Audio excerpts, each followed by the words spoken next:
Hello, ladies and gentlemen, and welcome to Focus on Liberia. Welcome to this beautiful Friday evening to our innovative ideas. This is a time that we talk about innovation. Everything you look at in Liberia and in the Liberian community, how can we make those things work better for us? So, welcome again to our innovative series. My name is Dennis Jha, along with my co-host, Mr. Asuni Sia, and we are broadcasting from Atlanta, Georgia. Mr. Sia. Mr. Jha, thank you. And I'm happy to be here on this very important topic that we have packaged for our people. The focus indeed is on Liberia, and this time on Liberian organization. Organizations all around the world played a very meaningful role in the development of its people. And if Liberia is to be developed, Liberian organizations have to play that very significant role. This is what we want to talk about, and we are happy to have in the house as our guest Mr. Snorwlor Bropleh. Hmm. He is a business professional, and we are here to talk about Liberian organization. I think he is an outstanding guest to discuss this topic. Mr. Bropleh, welcome to Focus on Liberia. Thank you so much. Thank you so much, Mr. C and Mr. Ja. Um, yeah, it's been a long time since I've heard my name pronounced Snorwlor. Yeah. Yeah, when you're working, across cultures and all of that, you get different variations of this, like so ethnic and so crude name. But the good thing about that is no matter what, when they look at that spelling, they know it's not, just any type of name. They know it's deep and rich and complex. So thank you for doing that for me. But I'm really happy to be here and happy to actually um, share and collaborate around this topic that is really dear to my heart. I believe it's a calling. Um, but I think that considering uh, the path that Liberia has taken, that we have experienced, um, I think this lends to that pretty dramatically, because as you think about folks here in the diaspora and even folks back home in Liberia, everyone's still try to figure out a way to give and how to give back and how to help solve the problem, because it's not government is not kind of like the only one that can solve the problem. I think this is really a key topic. So I'm ready to engage, ready to collaborate on this. Thank you. Thank you, Mr. Jha. You cease to be on mute Yeah, there. Mr. Bropleh, because you brought it up about your name, Snorwlor Bropleh, Hmm. Hmm. let's get a little background of that Well, name, you know. absolutely, absolutely. I'm always, it's always a conversation starter for me, like, in different communities around the world. But my name is, of course, following the crew lineage. Se Wuru Yunswato, Snow Wuro Wonwen, right? So I'm the last of four boys, and my name means, of course, from Mirito Yunswato, which is my mother. God knows why. God's heart, right? Because Mhm. I was supposed to be a girl, but I came out a boy. Oh my God. Yes, yes, yes. So Dennis, it was a tough first 6 months for me, because basically for my first 6 months of existence, I wore all pink clothes. So, very interesting times for me. Mm. But glad that I was able to get through that. And I've used this name to open doors. I've used this name to actually engage in some really meaningful conversations. So um, it's definitely a blessing. Thank you. By the way, Snorwlor Bropleh is the Global Director of Operations at Habitat for Humanity International. Snorwlor also works with a number of Liberian nonprofits, including our own Liberian Association of Metropolitan Atlanta, right here in Georgia. And I was privileged to work with Mr. Bropleh, who served at the time as the uh, the chairman on the program and planning committee. So Mr. Bropleh knows a thing or two about Liberian diaspora organizations, and it is a privilege to have him tonight talk about how we can innovate these organizations, how we can get them working. The background here is almost, if you are here watching us, it is very much likely that you are part of a Liberian Diaspora Organization. Even if you are in Liberia, it is very much likely that you are part of certain organization. And the goal of this organization, most of them, we say they are nonprofit to give back to the community. Most of the time, we see that there are array of problems happening around, and sometimes we don't seem to get all the things we want to get done. So as part of our innovative ideas series, we thought it wise to bring in Mr. Bropleh to talk to us a little bit more about these Liberian organizations and how we can innovate to make them work better. And so if you are watching us, we want to encourage you to share the show or get ready with your questions and comments, and so we can get this thing started. So let's start with Mr. Bropleh. Let's get to know a little bit. I introduced you a little bit. Let's get to know a little bit about you and your involvement with nonprofit. Thank you, Dennis. A lot of people don't know this, but I really started my career in the for-profit sector, and it was really in banking and finance, and then some IT analytics and so forth. And definitely, I was like the career climber. My purpose was, I was very unclear about what my purpose was in life, and until my mentor, best friend, older brother Doba Patrick Bropleh, Mrs. Soul, rest in peace.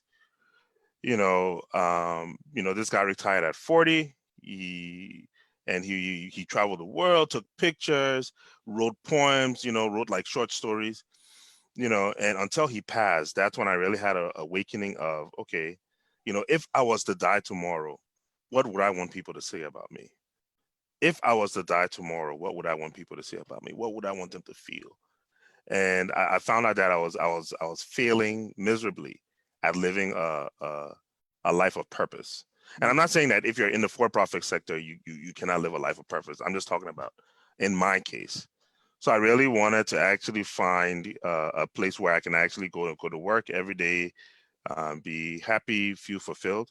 So I actually made the move to actually find a nonprofit that actually modeled and were aligned with the values that I hold true.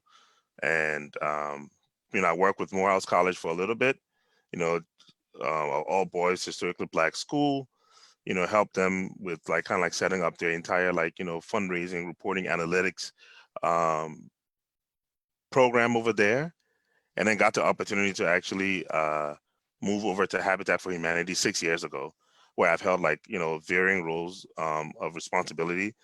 I was focused in the US, and over the last year, I took on this global role to help actually drive major change across our organization, as we tend to actually stay relevant in the nonprofit space in terms of what are the big questions that we're trying to answer? What are the big problems that we're trying to solve? And can our system support that vision, right?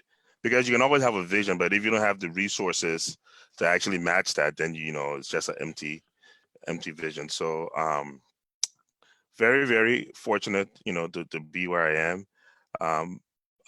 What I would say is very, very critical to me being in this place is actually my dedication to family, my wife, my children, being able to see what I do and how it impacts how I live, where I'm from, Liberia. My life experiences going through a civil conflict has definitely shaped and molded me. I call it like my DNA, right? And that is a competitive advantage that Liberians have, but they don't know.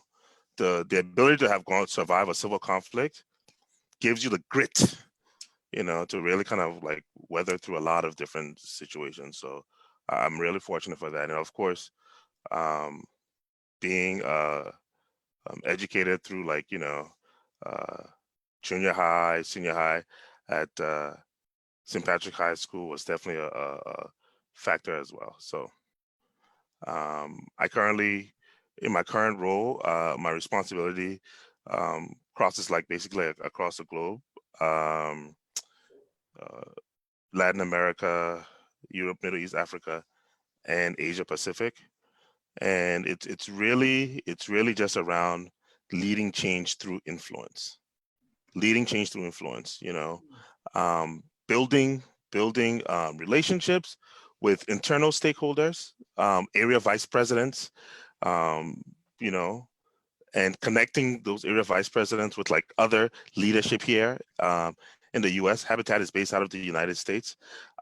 It's being able to like get our chief operating officer, our CEO, our chief development officer to understand like what's happening like in the regions, getting the regions to understand how to talk. So I'm actually that bridge.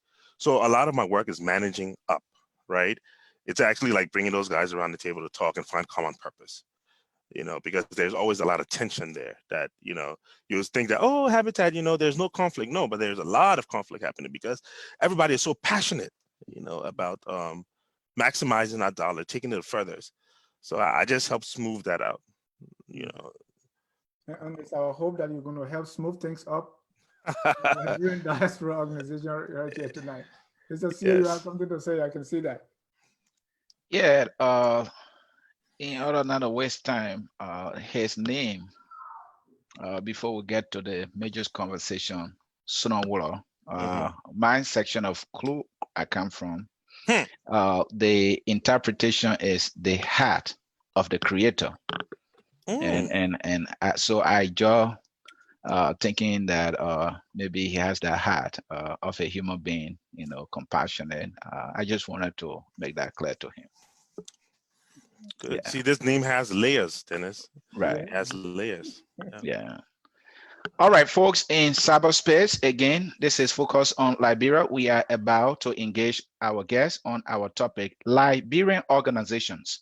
We have a lot of them, from counties to community level, social organizations. All the organizations try to do something, not only to impact us as individual citizens, but also to improve our community, Liberia, be it here and in Liberia. So how are we doing? What are the reasons why we're not succeeding? From his background, like you heard, he will be able to share some tips with us, how best we can be able to manage our nonprofit organizations specifically so that they can be able to achieve those purposes for which they were funded so that our society can get better. Mr. Jai? Yes, sir.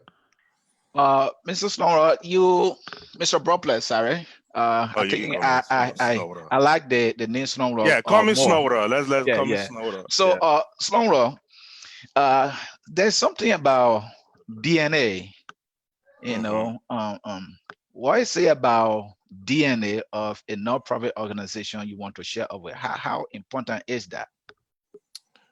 So, the reason why DNA is so important is because it really talks about who that nonprofit is. It could be good DNA or it could be, not so good DNA. You can have a DNA of a successful nonprofit. Basically, like, what are those things? Like, what are those attributes that are causing this nonprofit to thrive? And there's also like, not so good DNA. Like, what are those things that are obstacles to, nonprofits actually excelling in what they do? I will tell you that what I've noticed is in, the Liberian communities where we have like a ton of successful nonprofits, as well as the, outside of the Liberian community, good nonprofits as well as nonprofits that are struggling. What I know that is in there consistently in terms of like DNA is passion, right? Passion.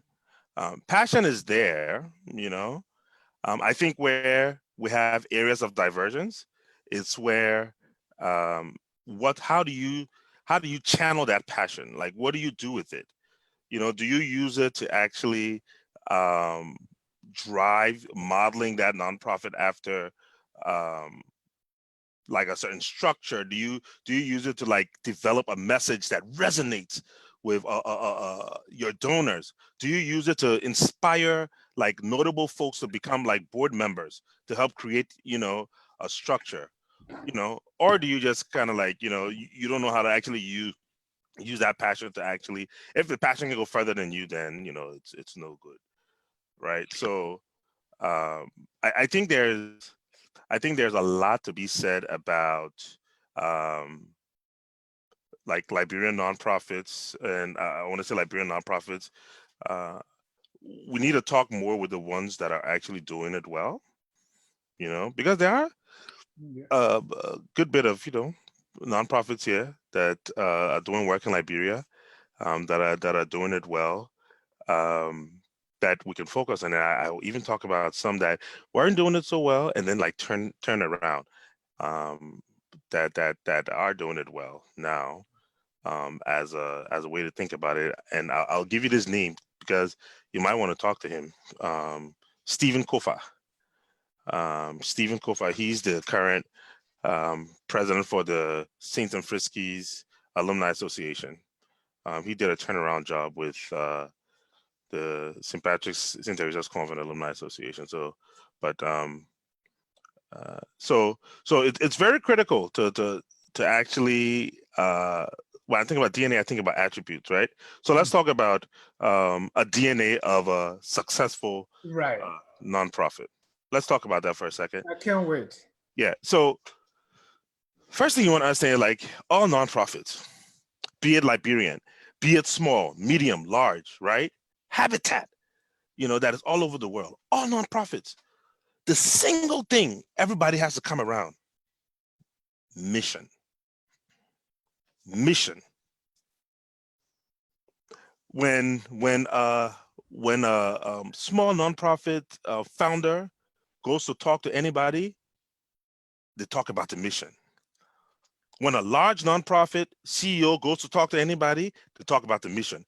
They have those two things in common: mission, right? If you can do that well, right? If you can do that well, you're halfway there. Because the way you know that you're actually like delivering on that mission appropriately is when you look at your activities and your actions.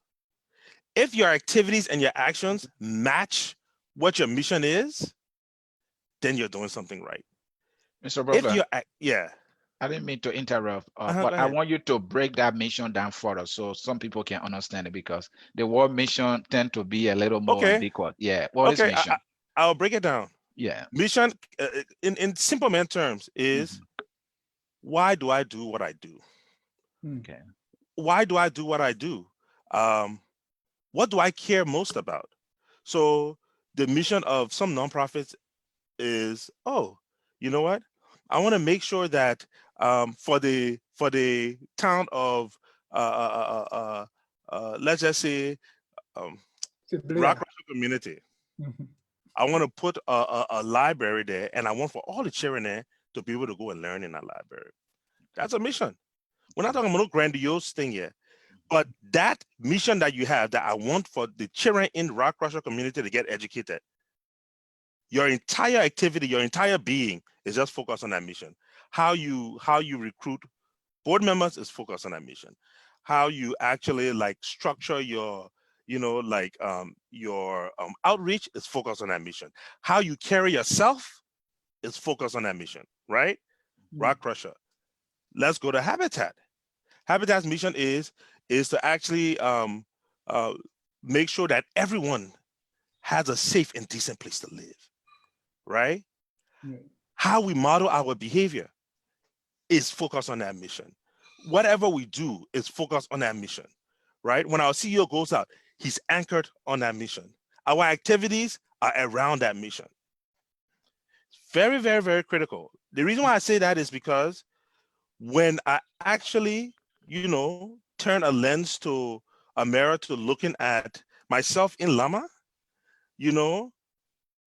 when you read what we had as our, and I'm trying to remember what our mission was written. And the reason why I even forget is because our actions didn't totally model what we had, right? But once you can get a majority of people to focus on, if my mission is taking care and empowering the Liberian community in Atlanta to thrive, everything I do should be focused on that. Be it you know what? I want to make sure that as part of our mission and programming, that we actually have one neighborhood activity that focuses on one social issue in our immigrant community. Mr. Bropleh. Yes. Snorwlor. Yes. Mission, because that's, I mean, you are grilling into it, and I like that. So it means that mission should be is your purpose. So it's Yes. based on that you were founded. Yes. Talk to me how that come about. How do we come to the point of say this is our mission? Well, so a lot of that stuff comes from identifying a need or a gap, right? With I like to use, when people think about this whole Habitat for Humanity for international thing, the thing is like this, like crazy big organization, but compared to our peers, we're really small. But it all started with like this one guy who had like, a dream to make sure that people in Africa had shelter. He went out there to build, and he said, "Oh, you know what? I'm gonna get a bunch of my friends to come out here and build too." But that was it.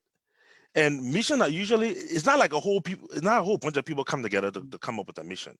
Usually, it's someone who is inspired to do so, right? Like I've never created a nonprofit, but I get behind people who have mission. I don't see myself as someone who is going to like reinvent and create a nonprofit with a new mission. No, but I align my values that I have in life around a mission. So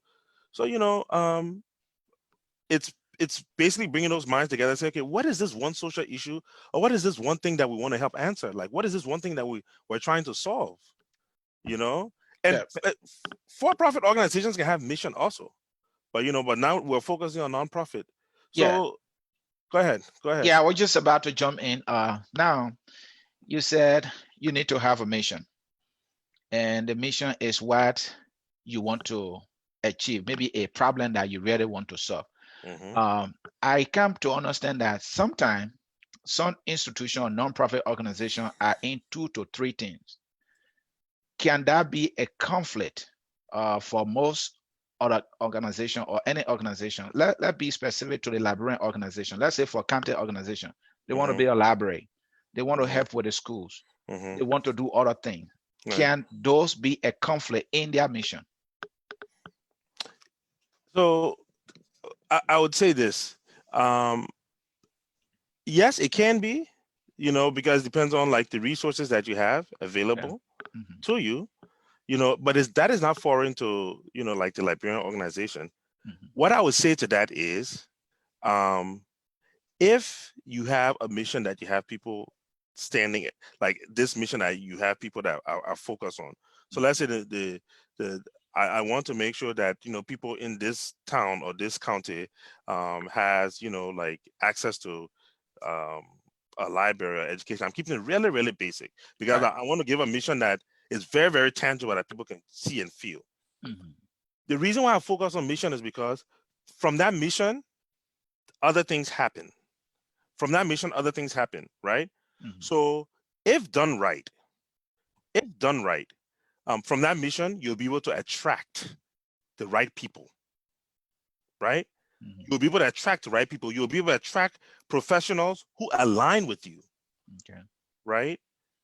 And those professionals that align with you, you may be able to attract them voluntarily, right? Where they can come and lend their time and expertise. From that mission, like you'll be able to develop a business plan. You see where I'm going? Right. It all starts from there. But I think what happens with our organizations a lot is that we go through the motion of creating a mission, but we don't live it. We don't live into our mission, and I myself, I'm guilty of actually going along with that. But then, at some point, I remove myself from the situation, when it comes to like an organization that is not living their mission. And I think I think Llama has great potential. I saw it, I felt it, I experienced it, within a 6 or 7 month period. We had so many interventions within the community. We were, at the Capitol, we were feeding the hungry in Atlanta. People were noticing, right? And guess what? All of that stuff did not even take $1,000. It didn't. But people were believing in that. That's how you live. If you say you're going to make the community thrive, what are those actions that you take to do that, right? And then that's how you start connecting the dots. That's how you attract board members. It's very important. It's very critical. Mr. Bropleh. Yeah. So let's look at Habitat, for example. I Mhm. would think the mission is like a goal Mhm. to help people around the world. I know it's a little more ambitious, but it's specific to help people around the world to live in a more comfortable place. Simple. And they've raised resources and put it behind that. Let's bring it to the Liberian organization. Mhm. Will you advise our Liberian nonprofit organization, county, whatever it is, say, hey, you can do many things, but decide which one to do at a particular time and put all your resources behind it so that it can be achievable? Is that something you advise? So let me. So the mission of Habitat Mhm. is actually seeking to put God's love Mhm. into action, Okay. by building homes, communities, and hope. Okay. Right. So because Habitat is a very Christian organization. All right. So that's what it is. So, but to your question about the Liberian organizations, Mhm. you know, you don't y- your mission is what everybody gets behind, everybody gets behind, and it's what actually drives them. So the reason why I'm not making this mission thing so big and that we can actually reach to is because a lot of times, because our mission is so lofty, we get lost Mhm. in a whole bunch of different activities that we can't actually visualize anything. But what your question you're asking is more around how do we prioritize, Right. right? And Snow, before you answer that question, another thing I didn't tell you, Snorwlor, the other people don't know how to call it, so they call him SNO, Snow for short. Yeah. Let me read you the mission of a Liberian county organization. Maybe Mhm. that will put flesh on what we are talking. And it's important that we talk about this because you stress it that it all begins with the mission.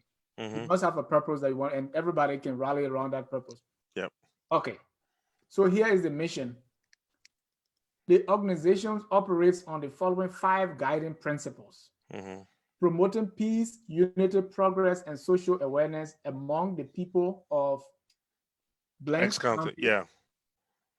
in the Americas and Liberia. Okay. Maintaining and retaining our cultural and traditional heritage and values, assisting with specific development projects through finance, manpower, helping to improve the quality of education and healthcare, serving as a forum for the exchange of views among people of the blank counties. I'm saying blank because I don't want to call the Mhm. counties. Right. Yeah. That's Okay. I've stated that is this where we get it wrong? Yeah. It is. It is. You know, Are you like um. are you So agreeing that where we get it wrong? yeah. Look. Let me just say this. Why? So here's the thing.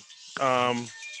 What you just stated were actually just basically like tactics or strategies to actually achieve certain things, to actually achieve certain outputs. Okay, so that organization, it's really you can say the mission is to actually ensure that you know um, citizenry of this county. Our mission is to ensure that citizenry of the county live a meaningful and blah blah blah blah blah life. How do we want to do that? We want to do that by this. We want to do that by that. All those things you listed are things that how you want to do that. Here's the situation that we always face. All those things you listed, even we don't have. When I say we, I'm talking about Habitat for Humanity. We don't have that many things to touch on. We got to prioritize and focus on one or two. What are the most critical ones that you want to focus on? What type of expertise do you have to focus on those, right? And then you build off of that.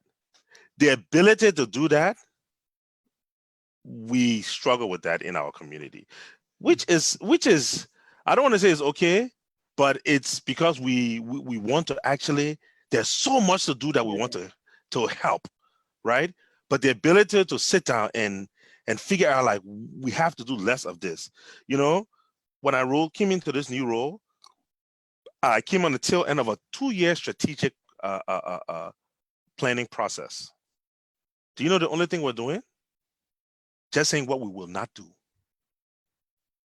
what we will not focus on anymore. So we only came up with 3 things that we're going to focus on. All these other things, we will not focus on it anymore. It's distracting us from making, because we figure out those 3 things. If we can make impact on those 3 things, we shift the paradigm on how people think about affordable housing. That's the part that we have to get to.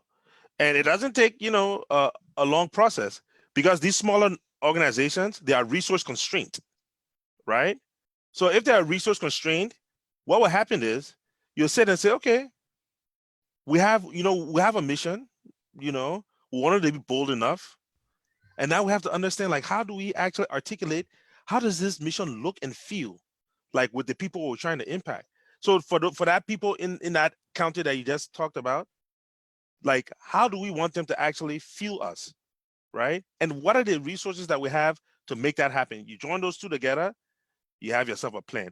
A lot of times we fall short of that. A lot of time what we do is we plan, but we don't think about the resource part of it, right? So that's why, and I'll use Llama when I was there as an example. I mean, I'm still part of Llama. Llama, I want people to get it clear what Llama stands for. Okay.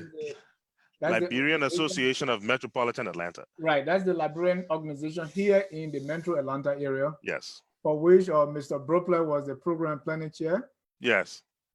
And I exited. No, you successfully ended a term, the 2-year term. Okay, there you go. So, yep, I did. But in that time period, the programming work. When we think programming, and I always just say this, and then they used to laugh at me. I said, programming is not events. Programming is not events. Programming is actually doing those things that you say that your mission is aligned with, right? So we did several feed the hungry. We did several advocacy like appearances at the state capitol, right? Again, all of those things are to actually get to a point where you can actually have a voice and have a say-so in how you are perceived within the Georgia, community vis-a-vis, then you can actually make impact like in your country. But I make and those things, like I said, they didn't cost any money because we got donations. We got donations that people were, oh, you guys are doing that? Great. We will actually lend a hand. Oh, you guys are doing that? Great. We'll actually lend a hand. So that if you ask me the crux of most of our diaspora organizations issues is tying a realistic mission with tactics to resources available. I'd say don't go fundraise. I'm not saying don't fundraise. You can definitely fundraise, but just be realistic, and model that behavior. But I did want to kind of give like some attributes of like what a successful nonprofit should think about. Right. Okay, it's just something like to take away. Like the first thing is, again, thinking about this whole thing around like mission, your programs and your activities should all be mission centric. Like if you say you're focused on this, everything you do should be within that realm. So that counter example you just gave, I know that's how more like how they will achieve some type of bigger mission. So your programs and activities should be mission centric. Mr. Bropleh? Yeah. Let's talk a little more on the constraints that the nonprofit county organization, for the most part, are having. We all know resources are always limited, especially for nonprofit organization like the ones in the Liberian community.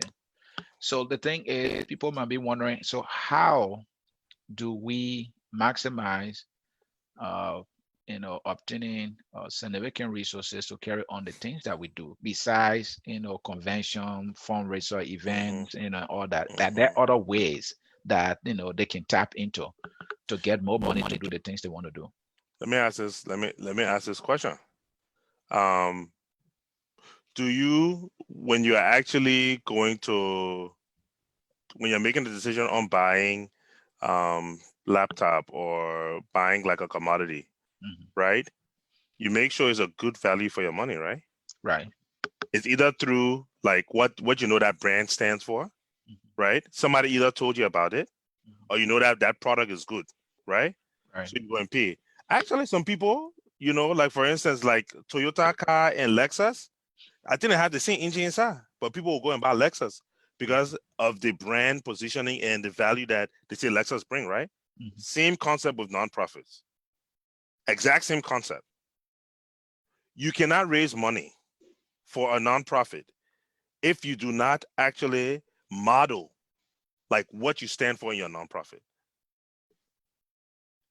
You cannot raise money and resources in a meaningful way in a nonprofit if you do not model like what that nonprofit stands for. When I say model that behavior, I would sing this song over and over. But if you do not model like certain things, like if your programs are not mission centric, if you are not actually being accountable and sharing like evaluation, like what your program did for the community, right? If you're not being transparent with finances, that the small that you have, if you're not showing stewardship of those finances, not that you're eating the money, but just being transparent and forthcoming and showing that stuff, not at community meeting, but like showcasing what it is. Um, if you don't have a clear and strong, compelling mission and vision to actually like get the right people to actually listen to you, those are all ingredients that's why there's a disconnect between getting money, for these organizations and what they stand for. Because I will give $100, and say, okay, you know what, I'm good. I'll give $100 to an organization that come and beg me. But if there's one that actually like is aligned with my values, I would dedicate my life to that organization. Hmm. Right? So the thing you just listed, are you saying Hold that? hold on, Mr. Sonny. I want him to complete his thoughts on those ingredients or those DNA for a successful nonprofit, and then we can go into more. Just let him wrap up on those the DNA of successful nonprofit. What are those ingredients? Just Mm-hmm. wrap it up on that, Snow, so we can go to the next. Absolutely. So, like I said, your programs must be like mission centric. That is very, very huge. So you can sit out here. You don't even need a constitution for your program to be mission centric. But every Liberian organization wants to focus on, oh, we need to like get governance. You can wake up in the morning and start doing something. As long as those activities are mission centric, you will get a following. Look at all of these like influencers online today. No, they don't have like nonprofits, but they have a following. You know why? Because whatever they're doing to haul people behind there are actually their version of mission centric, but it brings people who are aligned with their values and it keeps it interesting. So that is one. You need to be able to be like able to evaluate what you do. Like, how is my activities aligned with what I'm doing in terms of like mission, right? If I'm the head of a nonprofit, I need to understand that like I am actually the brand of that nonprofit. My actions, what I say in the community, should embody that vision and mission. Especially if I'm a small nonprofit. Like if I'm a one man or two-man team, like I need to be able to make sure that like what I model and what I show to people, right, is actually modeled after like what I stand for in terms of like my mission and vision. Those are the critical pieces. Once you get that, then you get to the part of like once those things are happening, you attract the right kind of board members. You attract the right kind of board members. Believe me, this is a tricky part. Your board can make or break you. Your board is not supposed to be everybody in the Liberian community get on the board of directors for your county something. No, your board of directors should compose of people who believe in your vision and who have like the requisite skill sets to actually uplift that organization. Yeah, you can have, I'm not saying don't have Liberians on there. I'm not saying we have a lot of qualified Liberians, but I'm just saying that your board should be able to actually set to help you like enforce and drive that mission that you have, should help provide that structure that is needed. And it has to be, your board has to be reflective of the community that you serve as well, and it has to be diverse. So those are some of the key things. I will just leave it there for now, because some of the other things you can think about, because I know a lot of our nonprofits in the Liberian community, they are not large. But when you think about larger nonprofits, then you go into like some more complex things as far as like, ensuring that, you actually have like an elevator speech, like one pager that shows this is how I'm doing. This is my, my dashboard of my results. This is how I'm doing in this region and so forth. But just those core things. Right. You keep stressing, that those activities should be mission centric. Mm-hmm. Whatever you do should align with the purpose of the organization. I Mm-hmm. take our Liberian organization, being the alumni association or a county organization. Let's do county, for instance. We have our all the states. We have our week or monthly meetings. We pay our dues. Most of the time is $10. Every year we go to a convention and we have the meet and greet, the Mm-hmm. ball, then the cookout. Yeah. Don't laugh. Uh, So those are those the activities you're talking about, or what no, really you mean? Give me those are, examples, concrete example of those activities. Mission centric. that is not what I mean. That is, so don't get me wrong. You definitely need, as a nonprofit, you definitely need to have an engagement strategy to bring like people who care about the work together and so forth. But that should be like 1 or 2% of your activities. When I say activities of what I'll give an example with I'll give an example with the St. Patrick's St. Teresa's Convent organization. Um, and I'm a sleeping member on there because because of my travels, I've really been not engaged. But we're hosting the 2020 convention in Atlanta in May. But we went through some really tough times where our activities did not model our mission. What do I mean by that? We said that our mission was to you know make sure that a group of volunteers that come together to promote education in Liberia, blah blah blah, along those lines, right? But when you looked at like what we did, like, okay, yeah, we had convention every year. We showed out. We did a basketball game. We did all the barbecue and everything. But then, where are the outputs? Where are the outputs? Fast forward to today, my big brother Stephen Kofa, he said, "Look, my man, look, we need to revamp this thing." A part of our mission was rebuilding St. Patrick's. A part then was also educating the chair in Liberia. So to date, like as the Alumni Association within the last 2 years or 3 years has given over like I think 80,000 or 90,000 scholarships to the girls at Convent, right? And you would think that only came from like the alums giving to the chair and there, but no, corporations started giving, right? In the U.S., corporations in Liberia started giving. Again, aligned to the mission, the activities aligned to that. The other thing, because people saw that happening, that the activities were being modeled after this mission, there was some bureaucratic blockages in us getting money that the Archdiocese held for us. They released it, like 40,000 or 50,000. They released it to us. That's the money on top of other things that were used to start building St. Patrick's School. Guess what happened since the school started getting built? People started seeing walls going up. Donation are coming in, right? From people who are not even like St. Patrick or Convent alums. Again, once you can model your behavior, and in terms of, if you go on like the website right now, you can see all the financial reports out there. If you go out there, you'll see all of the updates you won't ever see. You'll see how much like the cost for steroid, like how much they not use, how much the balance is. And Stevie has done a phenomenal job of actually turning around a nonprofit organization that people thought was really like doing their thing, but we weren't. So that's an example. Like if we want to look for like something to model, that's one that's really like right there that I can see happening. The only problem with that thing is like and I can see like like right now when you reach across like all of the US, he revamped like the chapters are being revamped.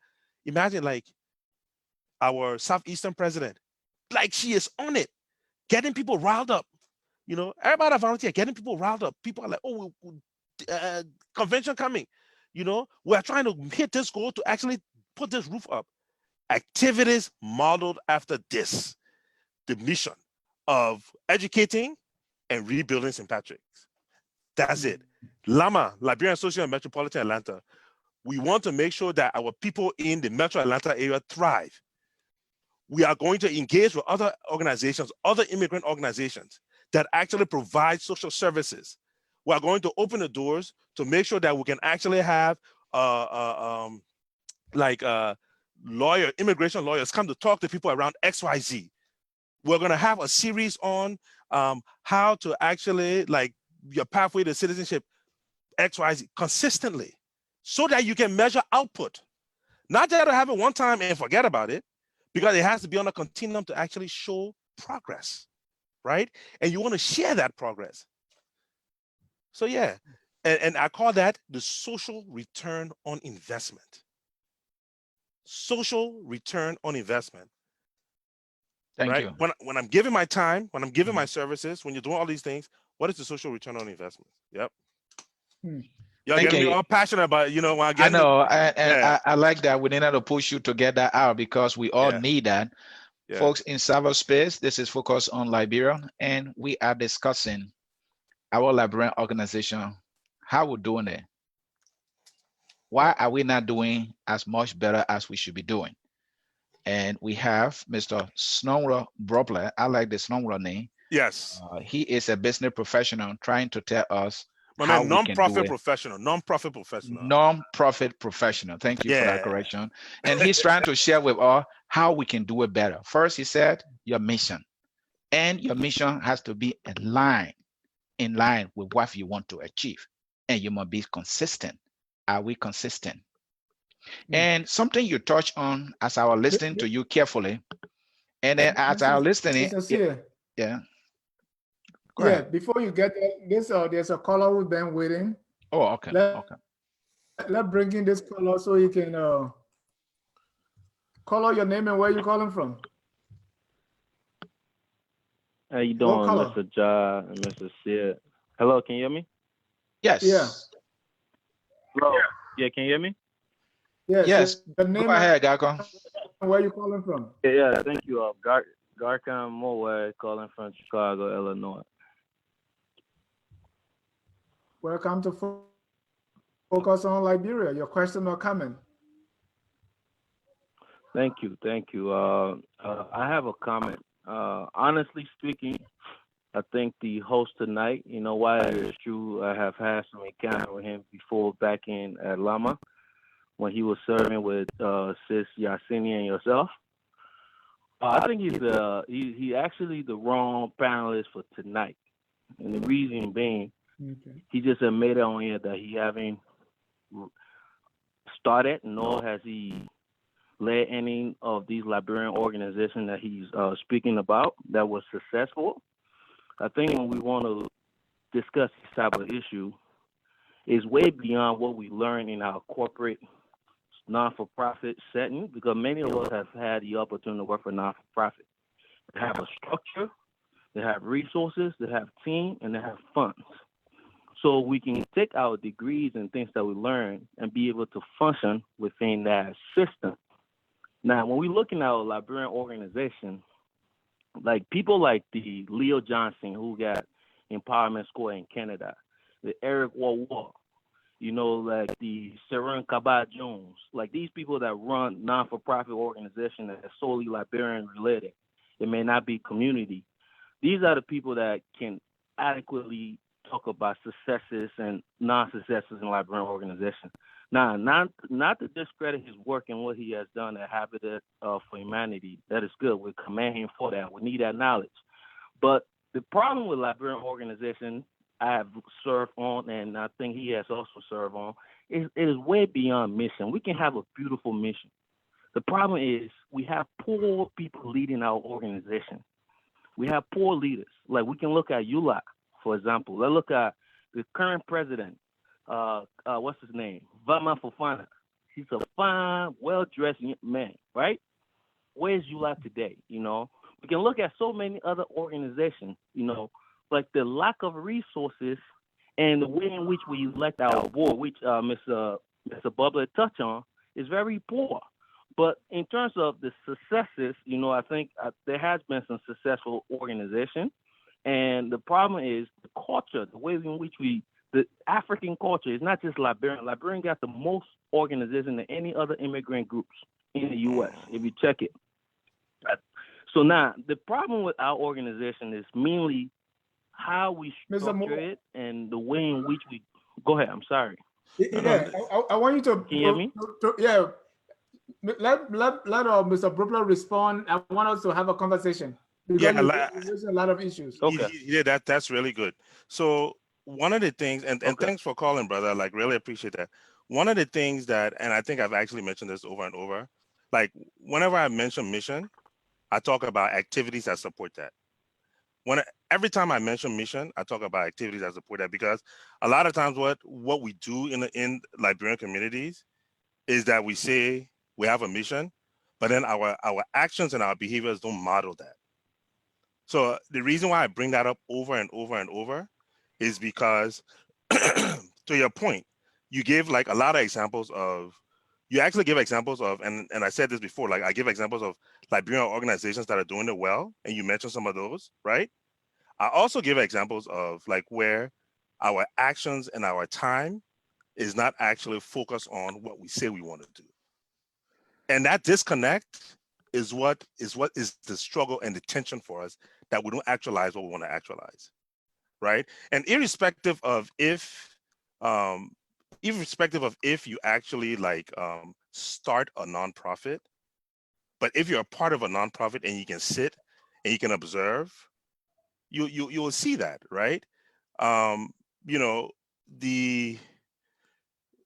so I'll stop there, but I really appreciate your comments about that. I think there's a lot that you know, that can be said about that, but all the examples you give about, you know, like Liberian organizations that are actually not doing well today, you really just supported my point I made, irrespective of if I actually started a nonprofit or ran a Liberian nonprofit. That if you have a good mission and you don't have the actions and the connecting pieces of activities to actually drive that, you're leading a sinking ship. What he said also, Mr. Bropleh, is not really about the mission; it's about the people that are leading. And he but what are those people doing, right? Like, are they? I mean, like, mission don't just come out of the clear blue sky, right? So when you have that mission, the people that are in those roles, if they're actually not aligned and doing those activities. So for instance, you know, we give example of Lama, we give example of the St. Patrick's, St. Teresa's. I actually give examples when they weren't doing well and then when they started to do well, right? That the people, right, that are actually doing these things, it doesn't happen in a vacuum. It doesn't happen when we sit around and talk about the Constitution. It doesn't happen when we sit around and talk. It's the actual people doing these activities, you know. And and that's why I say it gets down to that granular, like, until we understand that is our actions and how we actually like treat this mission and how does it live? How do we live it? Until that happens, we'll continue having this conversation over and over, you know. And irrespective of, and I'll say this, irrespective of, you know, working for like a large nonprofit, we would say that they have resources, but like when you know, you can actually go and see you get a paycheck, but they have a lot of nonprofits that are actually like not as large, that are actually also like dysfunctional. They have a lot of nonprofits that are that if you go on the news right now, you'll see that, you know, they have a lot of issues going on because they're actually not like showing actions that are in line with, like, you know, what they said their mission is. A lot of you know, scandals that are happening, you know, safeguarding issues like in remote places that they think that the cameras don't get there. So irrespective of size, if your people, if your culture, be it a big nonprofit or a small nonprofit, those activities are not aligned with that, I promise you, you won't make it. Hmm. Yeah. Mr. Moore, continue. Yeah, so to go back to the, like I said, I think Bubba, if you don't remember me, but we did the Young Liberian Summit with during when you were with during the Right. community organization. My mission there was to make sure we can carry on the Liberian culture, teaching it to our children. Yeah. The second, Yeah. first generation Liberian, they don't know the culture. That's something Right. I implemented, through Yale with Lama, but I don't know whether you guys carry that on. I know you'll do the Christmas party now for the kids, Yeah, it the is. children Christmas Yep. party, which is good. Mhm. But one thing that I would also like to add to this. I don't know, for example, if let's say Lama was paying you maybe 150K a year, would you work for Lama versus Habitat for Humanity? Which one would you work with? Because one thing I think that we got this idea wrong. The whole issue of election, I think election is what cripples our organization. Like I made this conference. There was a young guy that ran against on the Lama thing, and I told him, I said, you see, everybody coming with different election to bring different. We turn it so political. Yeah. You see what I'm saying? We turn it political. Everybody coming and bringing their own ideas. They're not following the organization mission no more. Because organization is supposed to have a director. It's supposed to have leaders. So when you bring all the election, the president, vice president, all these title-driven organizations, like people do not follow the organization mission. They come with their own agenda and they start doing things. You see, we got Fred Graham with the Grand Judah Association. He come, money got missing. This is someone who took the organization with over $100,000. I was amazed how the Grand Judah organization can raise money. How can you become a president with $100,000 in your account to start operating, but you don't do nothing as an organization in the U.S.? All the focus is in Liberia. Everybody focus on Liberia. Yeah. They don't focus to build the base. They don't own no houses. I command the Liberian organization in Minnesota, and then the Lama commanded when you guys had a hall, the Joseph Barker Hall. But now I think that is gone. The one in Iowa, they had a hall, that is gone. And then the only one that's standing probably is the one in Michigan and the one in Minnesota. I don't know, in probably somewhere in the New England area. But the problem is our organization, all these senseless elections, bringing all these people to power that is the shifting away from what the initial purpose of the organization. Thank you. And, a lot of us, like me, I used to work, when I first started, I used to work in non-for-profit, the Illinois Coalition for Immigrant Refugee, right? I said, no, I can volunteer my service to my Liberian organization. That's when I started getting involved in life. But when I started noticing a lot of unserious people and a lot of things are not, sometimes you fall away. You don't want to work with a certain group of people. Because sometimes if you're around bad team as a good leader or a transformation leader, that you cannot transform that culture. You cannot transform that organization. So thank you. So Gagon, before you go, so what needs to change? The what need to change is we need to get rid of all these senseless board. You cannot have people board on your board membership that are not. So your issue is structure to the organization, or that are not. I think. Yeah, the structure of the organization.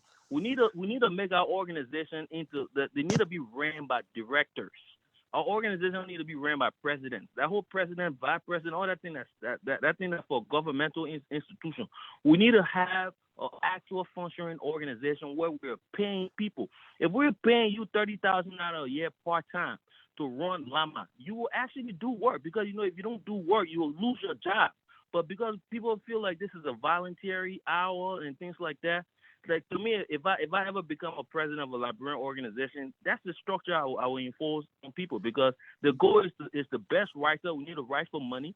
We need to implement programs, and we need to pay people. We pay people. People are going to work, because I figure out, because people are not getting paid. They come to meeting when they want. The secretary of the organization record meetings when he want. The board member, they come whenever they want. But if they were getting paid, the way in which we treat our organizations, we wouldn't treat it like that now, because if we go into a job, like, for example, I started working for Illinois Coalition for Immigrants, like, I knew I had to be there because they gave me salary. You know, whether it was 30,000, 40,000, what they give me salary, so I have to be there. But with Liberian organization, we're not taking that along that route. We're still thinking it's a susu club, it's a social club, you know, for party for July 4th and July 26th, and that's it. All right. So I remember you, moment, and here's what I would say: everything you actually stated, you still underscore my point. You see, when you mentioned about they're spending their time on elections, again, the activity is not tied to that. When you mention like executive directors, you're really trying to say, instead of us spending our time on going through elections and all that kind of thing, that's not how nonprofits are built. Like, especially community nonprofits, right? Executive director is appointed, right? Or hired through the board or whatever. And, you know, you have dedicated responsibility to do it, you know, call it part-time or whatever.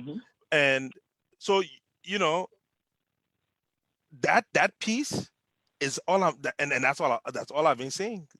That's all I've been saying.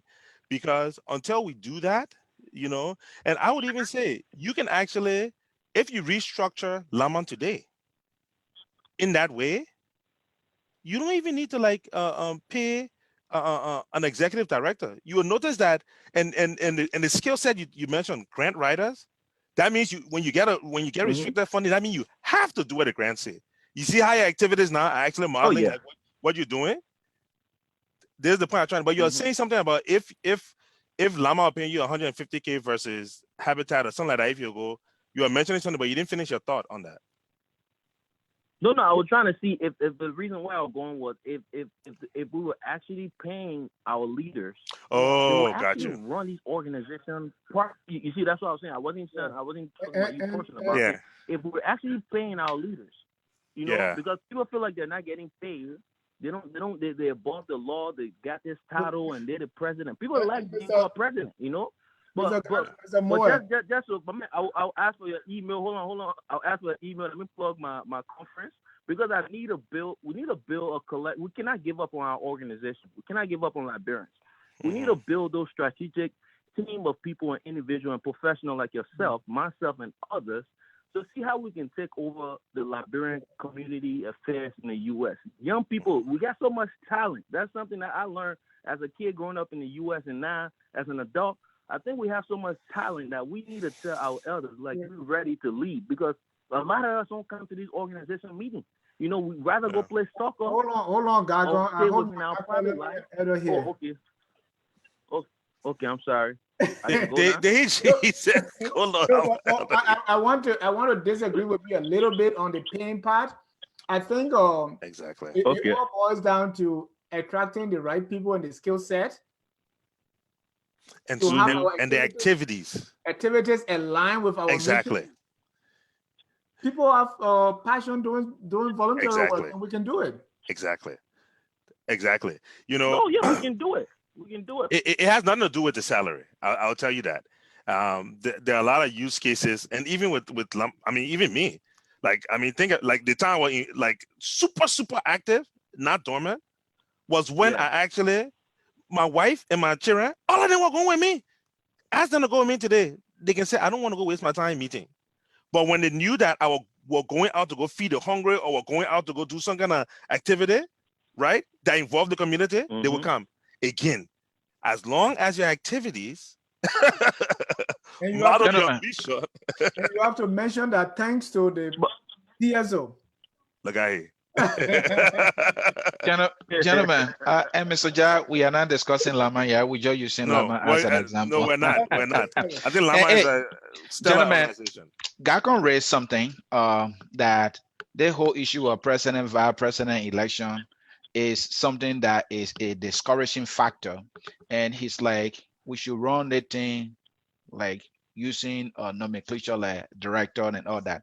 And so the question is, how do we select these directors if we should try something new? Say, hey, leave the president thing, because when people hear about president, they're talking about power. People are volunteering here. So how do we, if we should agree that let's forget about president and forget about even the election thing, we still need leaders. We still need people to lead. How will we select them? You want to go? They will be hired. They'll be hired. They'll be interviewed. Oh, I'm sorry. Go ahead. No. I was gonna say. No, I already know what Snow is going to say. Well, okay, tell me what I'm gonna say. All Let me right, see. here's what Snow is going to say. Activities align with the mission. It doesn't. Ja, Hold on now. Hold on. Uh-huh.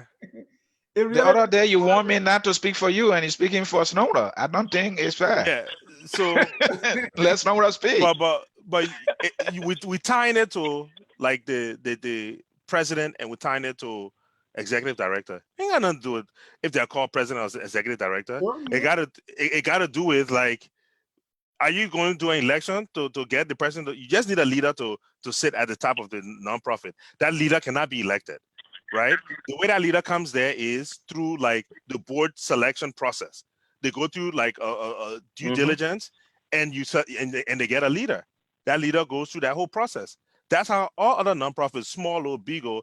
Now, granted that smaller nonprofits usually like the leader will go find board members. But if you get a board and you know that your charter is to actually, I want to be able to like impact 1,000 people in the Gwinnett area, through these like channels, right? You go around, you get like a council member, you get the other person to sit on your board.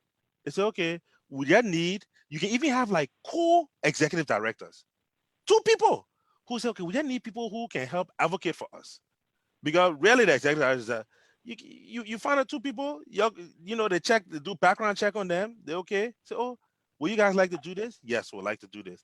You have to mobilize team. Most of the times, those people have networks as well. Even Liberians have networks, right? Everything I'm talking about is like in the Liberian realm, right? So that's how you move from there. You just eliminate that whole election thing. Because if it's just to find a qualified person, you get a board to help you actually decide that. All right, I got my own idea of how we can go about it, but let me hear from Gakon. Gakon, how do you think we can go about selecting the directors if we should decide to go with directors? Yeah, I mean, I have to agree with what Snow said. I think these people need to be vetted. They need to be interviewed by the board, and the board need to give them the term of reference on what to do once they're hired or once they're selected as the director of the organization. I tried doing that for my organization, and people didn't understand that concept. I'm like, yo, let's go to election. I'm like, yo, election kind, the automatic kind, you go use it for your resume, like, bro, I was a leader or so, therefore you should make me senator. That's like all these guys do. And I hit the reason why I brought up ULA, because I'm part of ULA. I think Mr. John know that. I went to ULA board member. This is how they select the board. This person stand behind one person, other person stand behind. I said, wait now. So the people you're putting on ULA board, like what qualities, what experience, what knowledge are they bringing? Like you just having people stand behind certain people. I said, okay, no wonder why this organization is not I don't know how you want to call it a struggling without tea or there's something. Opportunities for growth. Yeah, it is. And the way in which so that's why I would recommend how we supposed to select our leaders for our organization. The only thing we should be having election on in a non-for-profit is ideas. What should we do next year? What should we do in the next 3 months? That's it. These are elections that you have. Not know to go be vice president and secretary. All those things are meaningless resources. Especially if you let me run your campaign, you're done. Mr. Ja? Oh yeah. What are your ideas or suggestions, to change the leadership? How do we make a selection? Well, I think at the core is the mission. As long as we are not getting these missions right, or we don't even know why we are there for, we think, and because I have a church background, I give you this example. There was a time that Jesus told this parable that a man who had a business, he had an investment business. So when he was traveling, he gave his people that were working with him talents or money. He gave one 10, one 5, and the other guy 1. So the guy who had 10 traded, and then he had 100% return on investment, and he gave it to his boss. The guy with the 5 traded, he got 100% and gave it to the boss. The guy with 1 and said, well, this is your 1 talent that you gave me. This is your $100 that you gave me. he didn't do anything to it. He said, because, I mean, you're a hard man, you want to rebuild and all kind of thing. Why that guy did that is because he did not know the mission. He didn't know that he was working in an investment firm. So he did something completely wrong. And Jesus said that guy was put in jail, right? So I think it starts with a clearly defined mission. We don't know why we are in these organizations. So we think that it's about convention, it's about elections, it's about our own popularity, it's about getting all the I know a guy who, when he travels, he takes 2 hotels, right, or even 3, because he got different, he carry on different social activities. So yeah, so our missions is so much, we don't even know it, and because of that our activities are so misaligned. So we are just there for, so no matter what structure you put there, no matter what you do, as long as we don't even understand the mission and we don't have activities that support that mission, we are only doing something just to keep ourselves going. Take, for instance, every year we have convention, and the average you spend if you go for a convention, the average amount is $500. If, just imagine if we don't go that year and donate half of that to the organization, how much do we have? Yep. Yep. You save money and the organization even raise more money.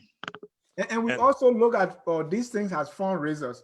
We say, okay, let's go to the convention, you pay for the hall, you pay for this. So what kind of fundraising is that? Because you are taking money from the people, right? So it is our own money put, is like we're recycling it. If we have funding sources that we can get money from, and we think like normally when we have something here in Orlando, you have a ball and you pay gate fees, and from there we have money. And we can raise good money like that, but that's just a small. Another thing I actually want to mention, and because I'm kind of like he opened with that. Here's what I would say. One thing I noticed that a lot of Liberian organizations, small nonprofits, are getting very good at is the ability to partner with other small nonprofits or with other nonprofits to execute. Back in the day, when I say back in the day, I'm talking about like maybe like 10 years ago, everybody thought that they had to like recreate their own wheel. You don't have to do that. You do not have to recreate your wheel. I think that there's value in, like for example, like Sandokan with Heal. Like all Sando does is he's basically kind of like he actually gets resources, and he finds like organizations in Liberia that align with Heal, and he funnels that resources through them.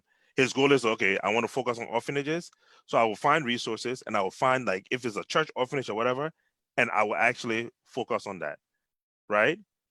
One man, he has a board, and his board is diverse or whatever. Someone's very passionate, but I just like to give kind of like examples of like where this notion that you actually have to start a nonprofit, and you have to like run a nonprofit. You don't have to do that like to give back.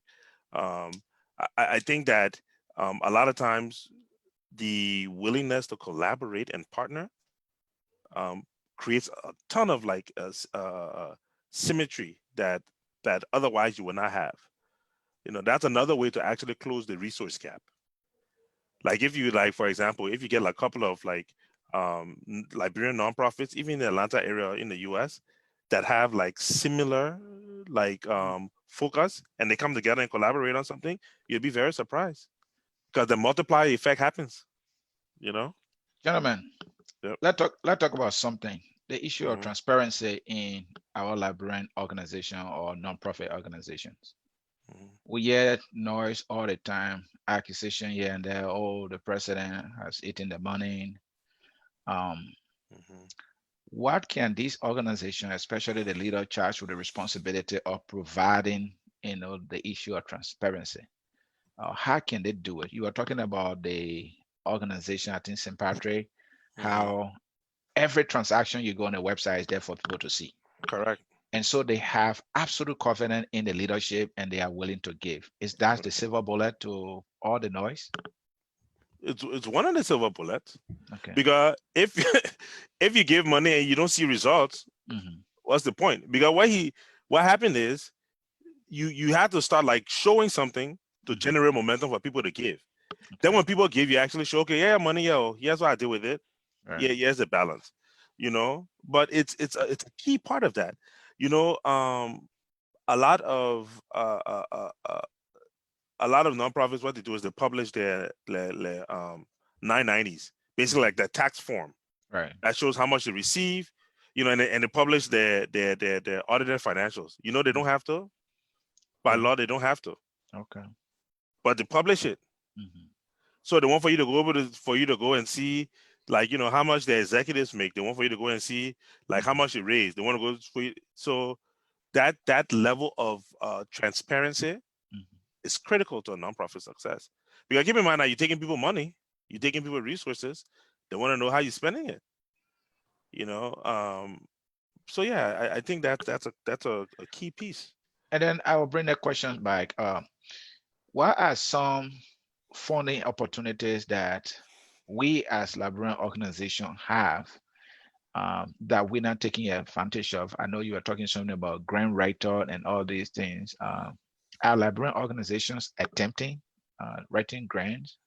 And even if they do, what will make people that will give the grants to say, yeah, we can trust them? What do they have to have or show? I'm not a grant writer. But I've seen a couple, and a lot of times they ask for track record. Okay. I would just stop there. All right. Yeah. Mr. Ja, you want to throw light on that? Oh yeah. I mean,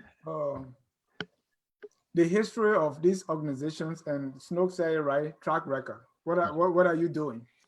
And every grant writer, they want to see that, because in Liberia they say, when somebody is washing your bath, you have to wash your own stomach. So what is it that you have done, that can show people? One of the mistakes we make is in our Liberian organization is we focus on maybe catering to Liberians alone, or doing something just in that small group, right? When Snow was sharing and I'll bring about Lama again, we're going outside to feed people that we don't know in Atlanta. And these kids, they will go, and then there was some kids will cry seeing that they for the first time in their life, they saw a grown man eating so fast. I mean, people were hungry. Yeah. Okay. Take the Jewish community. Even the people that are doing Salvation Army and all these people, do you know where they're coming from? So the more we broaden what we do, we broaden our scope of who we can cater to, who our beneficiaries are, the more you open the door for these things to pour in. But you have to do something. And everything is not tied to money. Like, you have to show a track record, consistency.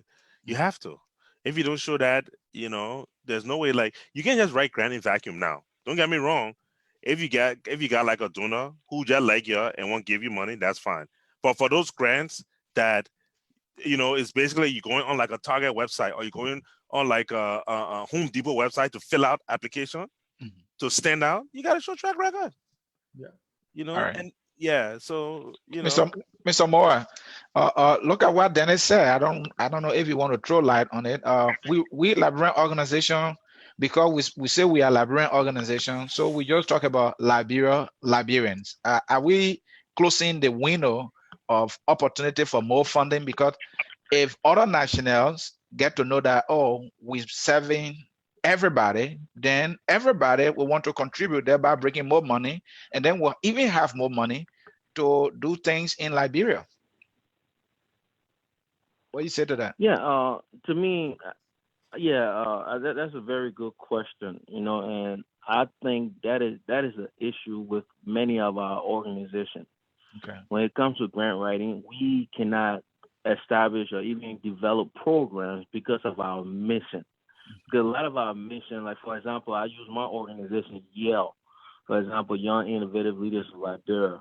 Our mission, we had to rework our mission because when I started meeting with a planner, a non-for-profit planner to see how is it that I can start doing service, in the local community, then transition that resources back to Liberia, But we have to reevaluate that because you cannot just design an organization solely for a small sector of people that may not even be in your neighborhood or that will, so it's gonna we have to when we forming our organization, we have to actually sit on the table and see how is it that this organization that is forming in Atlanta, Georgia, or Chicago, or wherever, how can we service our community? Because, for example, a lot of us, we got soccer team. Like in Chicago, the city of Chicago gave grants to people that are reducing the violence in the city each summer, right? So a lot of baseball teams, they use that, they write grant to the city of Chicago. Now, why is it that the soccer team, are we helping to reduce violence by putting over 30, 40 young people out of the street of Chicago every summer to go play soccer? So how can we use some of those strategies to try to raise money? I have tried talking to a lot of soccer teams to see how the Liberian organization can use their team to raise money for the Liberian organization here in Illinois. So I think, so we do have to strategize on how we write our mission and how is it that our mission can not only impact Liberians, but impact the community that we live in. And then if we want to do a program or so in Liberia, then we can form that within our program to see how we can, like the Jewish United Fund, if you look at that organization, that is a great structure of that organization. They support activities in Jerusalem or in Israel, but they also support people around in different countries and different groups the way they were the mission statement. So I think it like going back to what Snow said, we have to look and we have to think about how we write our mission, because sometimes you can trap yourself and you may be limited at what grant you can write for or what organization that willing to support your organization based on your mission. And here's what I would say. Let me say something. Like when I was part of the programming team, one thing I did is I did a scan of all of the like local nonprofits in Atlanta, right? And I was like, okay, so who can we find to actually like aspire to be like, right? And CPACs. Jenny, I think you remember that name. Center for Pan Asian Community Services. Okay, they're in DeKalb. Center for Pan Asian Community Services. I met with like their director. They came out to they sent people out to do our when we did the health screening at Pastor Harris Church. You remember that? Yeah. Like they brought a bunch of volunteers out to do that, right? And I thought, I was like, and so they engaged. They said, oh yeah, definitely, we love to be like a mentor to your organization.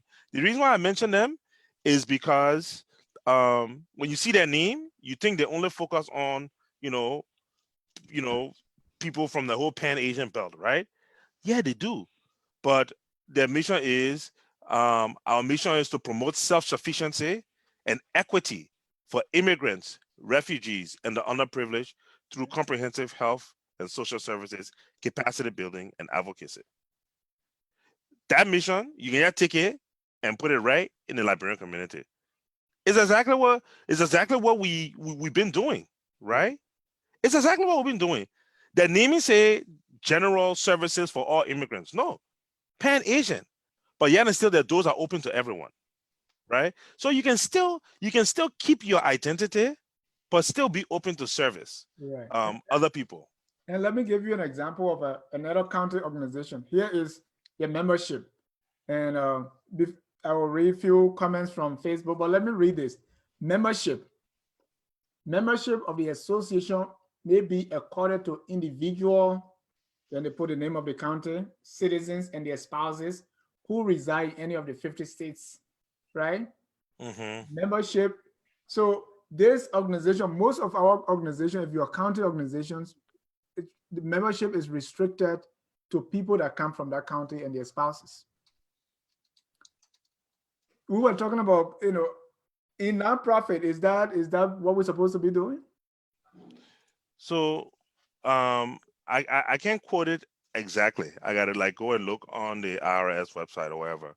Yeah. But if you are a registered nonprofit in the US, you cannot define membership based on race, religion, and all the Origin. other, yeah, and origin. Like you cannot do that. Like that's why you get the tax benefit. I often That- joke. I often joke that I think one person wrote the Constitution and he went across all 50 states. But so that's I just wanted to bring that out, and I was looking for this example of people restricting membership. Let's read And some comments here from Facebook. Musu Stewart say good ideas, but in the Liberian community, it's almost difficult to attain.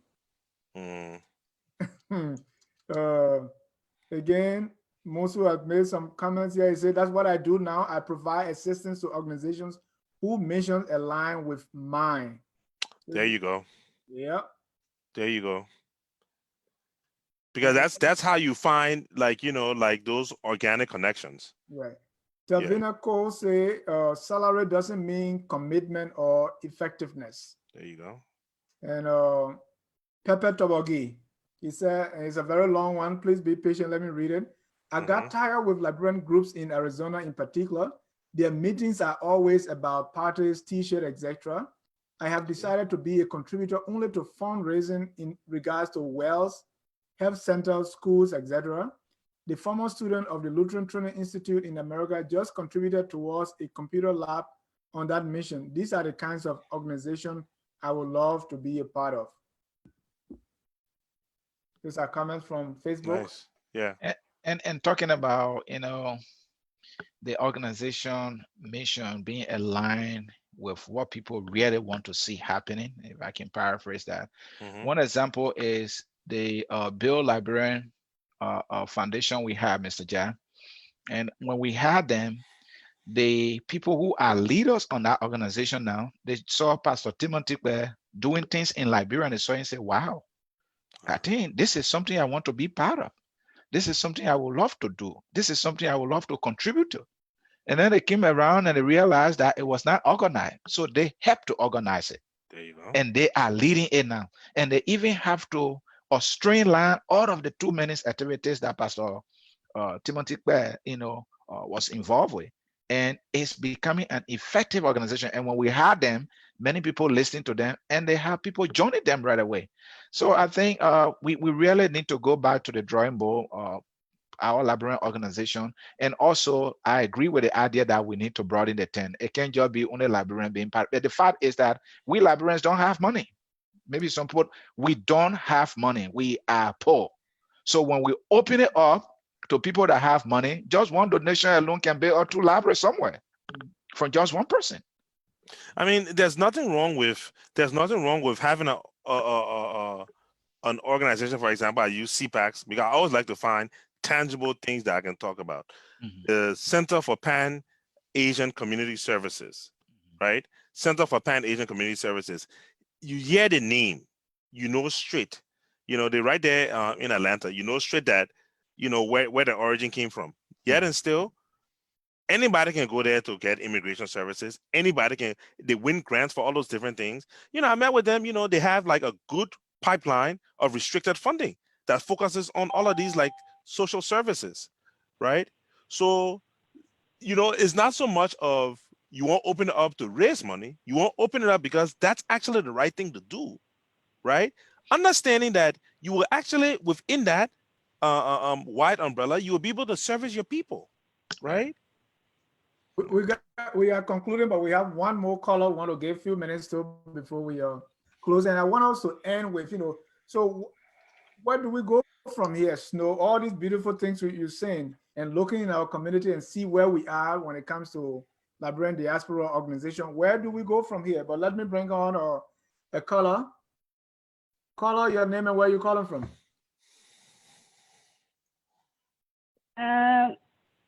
My name is Tavina. Can you hear me? Yes, Tavina, go ahead. Hello? We can hear you. Go ahead. Oh, okay. Hi.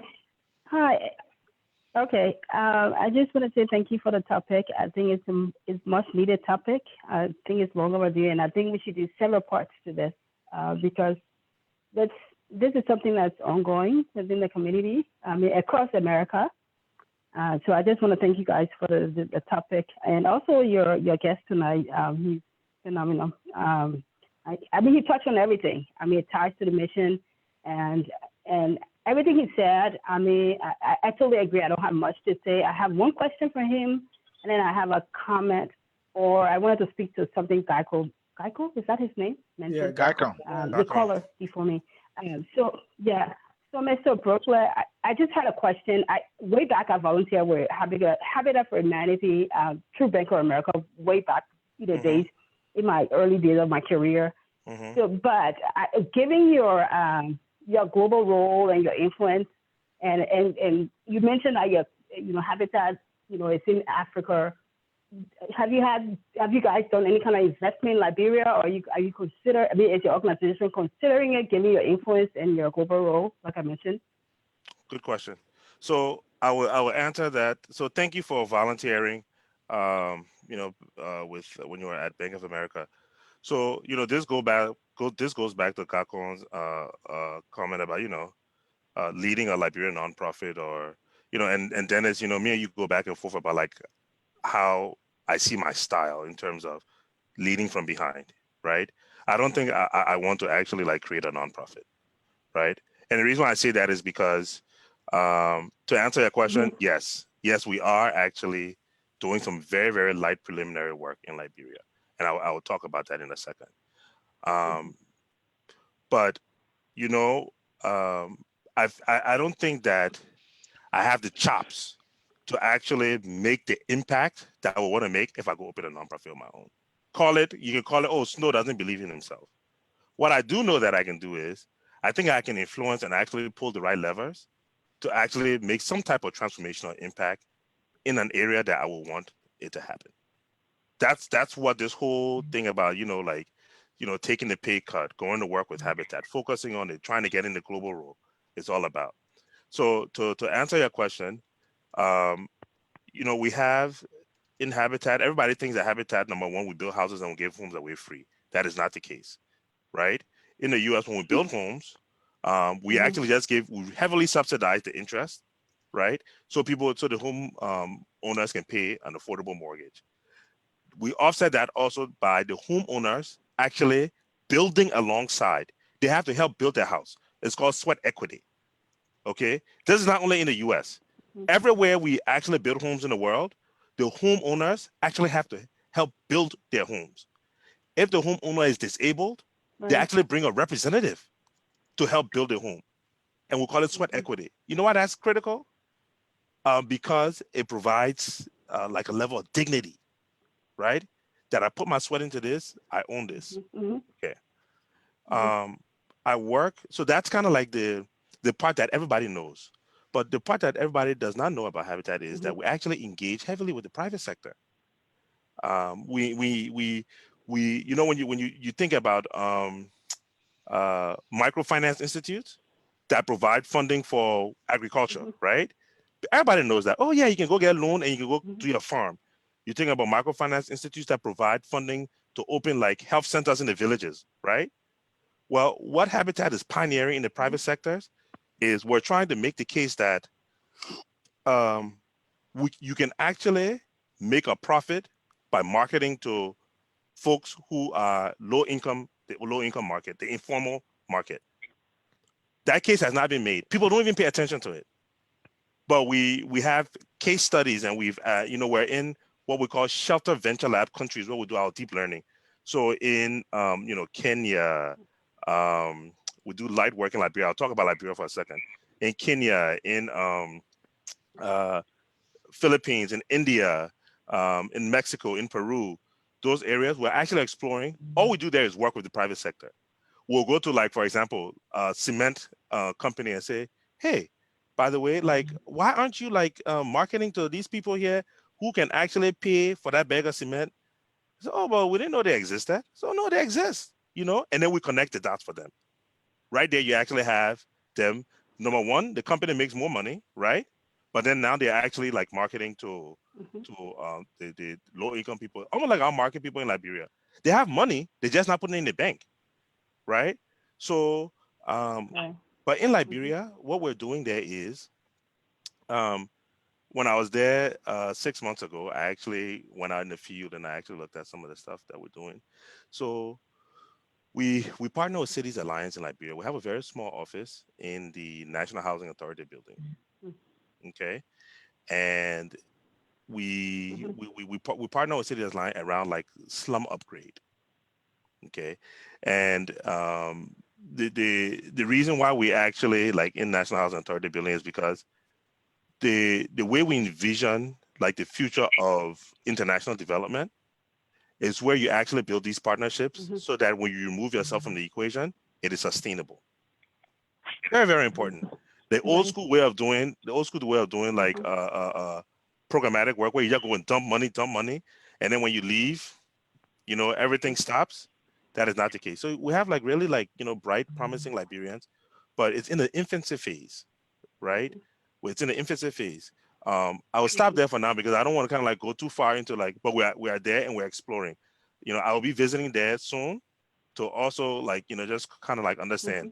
Next month I will be in Kenya with our area vice president for Europe, Middle East, Africa to actually like talk about like some of the things that we're doing in Liberia, like how can we pull those levers and stuff. But my sister is one of those things where you're from the place, so you have to like make sure that you're objective. Like I went to all the other areas than before I even thought about going to Liberia. You understand? Yeah, because you can't just be like that obvious. Yeah. Believe me, like it's one of those things where, and the case I've made in different circles, is Liberia is so small that if we pull the right lever, transformation immediately. Everybody wins. The organization gets a good story, right, to tell. Liberia transforms in whatever sector it is, because like for example in Kenya we were working with fundies, basically like they're artisans who didn't go to school but they just learned the trade in the street. We work with like their version of MVTC, vocational training, like their version of a TVET, to certify them, right? So once they get certified, people can actually get them to go build for them. So right there, you just increase like your labor force, right? We help with standards in that way. So again, connecting supply and demand for the bottom of the pyramid, which a lot of our community is within. You see what I mean? So yeah, we are there, and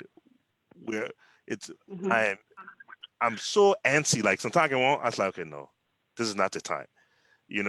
So believe me, I've had a lot of conversations about that stuff, but I'm very confident that that's something will happen in the very near future for Liberia. Because we're there before in a big way, but because of the war and the civil conflict, we moved our branch from Liberia. But what we're doing today is we are actually refocusing our energy in terms of our international expansion on Africa. So the Africa strategy, that's our whole focus right now, because we found out that for what we want to do, again, going back to the question of let your mission reflect your actions, we as an organization say, you know what? If we say we want to provide like decent housing for people, where are the people who need it the most? Guess where they are? On the continent of Africa. But then how come we're spending all our energy in Asia? And how come we're spending all our energy in Latin America? I think not over there that place ought to be. And guess what? We didn't just use gut instincts and say we're going to do that. What we did is we said, but let's see where all the funding is going, right? When you look at the studies and see all the funding is focused on Africa. So guess what Habitat did? Habitat said, okay, guys, we need to turn this ship to Africa, right? And that's the conversation. That conversation, that's it. That's what we're at right now. So that was a really good question. Thanks for actually raising that. But believe me, Liberia is always on my mind every single day. Go ahead. Right. You know, I'm glad you said that. I'm glad you said that because I didn't mean for you to establish your own organization, but as long as there's some presence, you know, using your influence and all of that, that satisfied my question. Yeah, I was bringing that up because so thank you. Gakon said, you know, when you think about, you know, like, you know, talking about these kind of issues and so forth, you know, you want to have people who actually have established Liberian organizations and stuff. And I don't think that is needed. I think if you even like, if part of the, even if you're not in the organization, but if you feel the impact of it, I think you can actually speak about it, you know, in a way that can resonate, you know. But thanks for your question. So have you actually interacted with Habitat since then? And where are you based out of? I'm in Texas, and actually, that was my career when I was living in DFW. But I'm in Austin now, so I volunteer, but doing something totally different. So I volunteer with the city itself, with the sheriff's department, and doing women's just supporting victims advocates. So I don't do. That is great. That is great. Anything that fuels. Still, in different capacity. That is great. That is great. That is awesome. You know, like you just need to have that thing that fuels, you know, that social consciousness, fuels that purpose. So thank you for your question. You had a question for Gakon or something, so we can conclude. Well, not really a question, but more to kind of the myth about employing somebody. You know, if you pay the person, then you get some level of commitment. And I just wanted to speak to that. Am I having feedback? Oh, go ahead. You're good. Can you hear me? Yeah, we can hear you. Okay. So I just want to share some personal experiences with him. It has nothing to do with being paid because I've volunteered, like I said, I've done it with Habitat Humanity when I was in DFW, and I gave it my full commitment. So it's ties back to what you know, the brother was saying, Mr. Bropleh, but, you know, aligning with the vision, the mission and all that. And the kind of person I am, the commitment and the dedicated person I am to the task. So then again, even in Austin, I volunteered with the Liberian organization here. I worked with it as the election commission 2 years ago. And because of the same mission, what that mission was, that we wanted to have a credible and transparent election, we did it to the fullest. I mean, we were up to 2 o'clock in the morning. I led that team, and we did it like it was a full-time job. Like they were paying me my Monday to Friday job. And so there was nothing, you know, that was far from that. And even taking it recently, sometime last year, November or December, we had an all Liberian Women Conference. I was part of that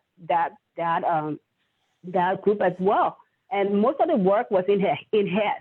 And so no credit or boasting about it, but giving, you know, experience and all of that, we had to talk to them about, let's put it on paper. Let's map this out and let's do it the right way. So again, there was a level of commitment there, and I did it to the fullest. And looking back, there was a lot of commitment.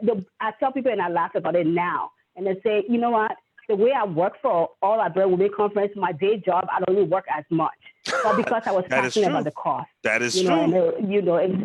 So I give it my all. Nobody paid me for it. Nobody asked me for it. So it's just finding the right kind of people that will drive your mission and that discipline too. You know, that discipline. Good point. So that's all I wanted to share with him. Yeah. Thank you. So nothing more. Good show. I'm off. Thank you, Davina. All right. And then, just to, if I may. Okay, Gakon. Hello. Yeah, if I may, I don't want people to leave with the perception that volunteerism is a great thing. That's how I was able to get my first job. Mm-hmm. The volunteer is good. Many Black people don't volunteer. People that volunteer is mainly Caucasian or European that volunteer the most. Now, in terms of us as a Liberian organization, it is imperative that we start running our organization as a business. When the organization is run as a business rather than a social club, we will start taking it serious. That's why my issue of pain, that's where it came from. Gotcha. If I tell Ja to come volunteer 1 hour for me every day, Ja will do it when he can. If I'm paying Ja to do this, he will do it because he know he relying on that income or whatever benefits the organization give you. You know, as an organization, every time people die in our community, we can't even establish insurance policies for them. They don't pay membership, but yet they question where is the organization money going. You know, so these are things that once we establish them, we can be able to hire people who will run the organization. So that was my whole idea behind paying people. It wasn't, So we got to treat our organization like a business. Got you. All right, let's wrap this up, Mr. Bropleh. But with everything you've said, I think I saw a question here to say, what are we trying to achieve here, or something like that. So based on everything that you have explained, where do we go from here? I mean, look, I would say this, and I'll be the first one to say this. I mean, the first thing is, start with, I know like my brother Bior is still on the board at, I don't know what his role is right now with the Liberian Association of Metropolitan Atlanta, but if we'll have to start there, we have to start there. If you're saying like what my message that should stick and resonate, I'm happy that my sister who came on the call actually like noticed, and you guys actually start repeating it, that your activities need to like match your mission. That's it. That's it for that part. But as far as in terms of like tangible next steps, I know Kakon said that we know, hey, we need to get together and talk about, how we can actually do this differently. A lot of those conversations happen, but for me, for it to matter, it would be, convincing my wife to attend one Lama meeting so we can start thinking about how to change it. It's just that, between my consulting business and, like work and my family, I did make a concerted effort to maximize the time that I have in the 24 hours. And so, just being vulnerable and being transparent on this call, like, that's why I actually like work with Habitat. Like they don't pay me premium dollar, right? I do it because it makes me feel good. So when I wake up, when I feel guilty about actually not doing something, I'm just being very with like the Liberian organization or Lama or whatever. I said, well, you know what? I know I'm doing something for the greater good. Then I keep going. I mean, that's why that's a constant struggle for me every morning. And Dennis, when I talk to you, we talk about those things. So to get re-engaged, it will be just kind of like going back and say, okay, like, where are we at? Are we open to talking and conversing about possible like, change within our lay organization here? If we're open to talking about it and open to like thinking through, being serious about that, even if it's where you say, okay, all the other thing you're doing, you'll continue doing it. But we are definitely going to have like 2 community events that focus on this, partnering with CPACs, for instance, this Pan-Asian group. We're definitely going to do that every year. If you want to do it, you'll keep on doing your thing. We're not bothered yet. Even if it's the room to do that, I promise you, that thing will grow. So so when you talk about like what's next for me, I thought this was your way of recruiting me to come back and become active again. I said, okay, you know what? Yeah, I hear you, but in terms of next steps, that's it. I don't see myself, I'm a very realistic guy. I give it up to, people like Kakon, Rabo Gagwa, Sando Kane. I don't see myself like starting a nonprofit. I'm very comfortable with that. But and Snow, before as you continue, there's a question here, a request. Can we form an SME group to help? Beautiful. From Musu, Wanglo, Stewart. Yeah. Like as long as there's clarity in, like what the goal should be, as long as there's clarity, as long as there is like a realistic expectation, but I think that's a great idea, but then also, when you form those groups, it got to land somewhere, right? Yeah. So if let's just use, we're right here in Atlanta. Now, if the Atlanta group wants to actually say, you know what, let's rethink the thing. If in 2 to 3 years we can actually consistently get $50,000 in grant per year, maybe we should actually rethink doing this thing this way. We'll have to radically change how we think about ourselves, but like let's try out. But I'm definitely open to that. Gagon, since you are here, let me hear your final comments and Gagon, thanks, brother, for coming on, man. You kept this thing like really fresh and Yeah, stimulating. man. I had to kind of help you out. You know, you always help people out, so I had to.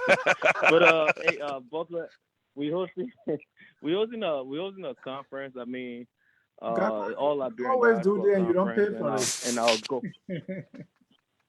I was free advertising. That free knowledge I'm giving you on your show, no, man. Thank No, you. but we're hosting the all Liberian Diaspora Conference in Maryland. When is So that? we hoping to start this conversation. It's on March 14th. If you cannot come, you know, I don't have your email to send you a formal invitation. I'll send people a formal invitation, but maybe next time, you know, we can come around. We need to actually take charge of our organization. And pardon my comment, I wasn't trying to say you're not an expert.